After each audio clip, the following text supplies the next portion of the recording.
Hello my beautiful soul. Welcome back to my YouTube channel. आज का जो video है वो कान्हा जी के बारे में है कि कान्हा जी को भोग कैसे लगाएं, दिन में कितनी बार भोग लगाना चाहिए और जब हम भोग लगाएं तो किस धातु का बर्तनों का उपयोग करना चाहिए। तो आइए जानते हैं। भगवान श्री कृष्ण को जगत पिता श्री हरि विष्णु के अवतार हैं। भगवान कृष्ण की पूजा राधा रानी के साथ तो की ही जाती है, लोग बाल रूप में भी इनकी पूजा करते हैं। जो लोग कृष्ण कन्हैया को बाल रूप में पूजते हैं वह अपने घर में लड्डू गोपाल रखते हैं। यदि आप अपने घर में लड्डू गोपाल रखते हैं तो उनकी सेवा भी छोटे बालक की तरह ही करनी चाहिए। उनकी भोग का ध्यान खास तौर पर रखना चाहिए। वैसे तो शास्त्रों के अनुसार 56 भोग लगाए जाते हैं, परंतु घर में यह संभव नहीं हो पाता। फिर भी प्रतिदिन लड्डू गोपाल को नियम के साथ 4 समय भोग अवश्य लगाना चाहिए। तो चलिए जानते हैं। सबसे पहले सुबह उठते ही लड्डू गोपाल को भोग लगाना चाहिए। सुबह को उठकर 6 से 7 बजे के मध्य सबसे पहले घंटी या फिर ताली बजाकर लड्डू गोपाल को जगाना चाहिए और फिर इसके बाद उन्हें दूध पिलाना चाहिए। भोग लगाए हुए दूध को भी पी सकते हैं या फिर चाय में बनाने वाले उपयोग कर सकते हैं। पहला भोग सुबह उठते ही लगाना चाहिए, तो बिना स्नान किए मुंह हाथ धोकर भी लगा सकते हैं, लेकिन इस बात का ध्यान जरूर रखें कि आप अपवित्र न हो। दूसरा भोग इसके कुछ समय बाद स्वयं स्नान करें और उसके बाद लड्डू गोपाल को भी स्नान करवाने के बाद उन्हें स्वच्छ वस्त्र पहनाए और तिलक करने के बाद दूसरा भोग लगाए। इस भोग में प्रतिदिन उन्हें दही अवश्य अर्पित करना चाहिए।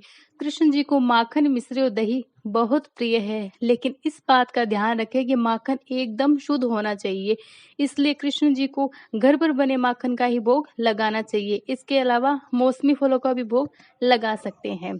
तीसरा भोग है दोपहर के समय, उस समय भोजन का भोग लगा सकते हैं जो स्वयं के लिए बनाया हो, लेकिन इस बात का ध्यान रखें कि भोजन सात्विक होना चाहिए, उसमें लहसुन या प्याज कुछ भी नहीं होना चाहिए।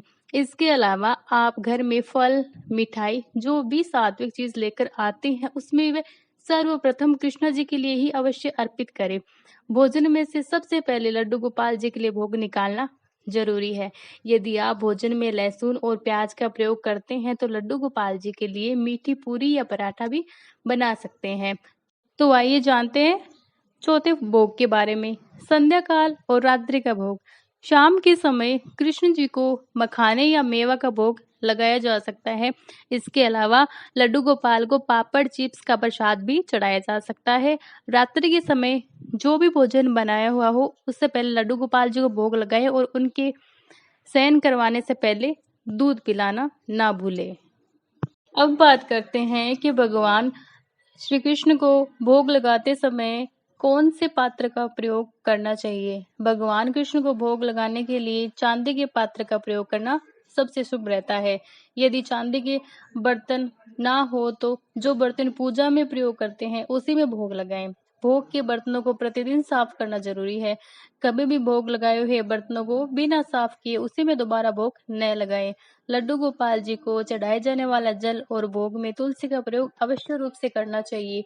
लड्डू गोपाल जी को भोग लगाने के बाद में भोग को कुछ देर वहीं रख दे और पर्दा डाल दे। पर्दा डालने के बाद में ताली बजाकर या फिर घंटी बजाकर आनंद के साथ लड्डू गोपाल जी से भोग लगाने का आग्रह करना चाहिए। मुझे आपसे यही उम्मीद है कि आपको ये वीडियो बहुत पसंद आया होगा, तो कमेंट में जरूर बताइए आपको कैसा लगा। जय श्री श्याम, जय श्री राधे।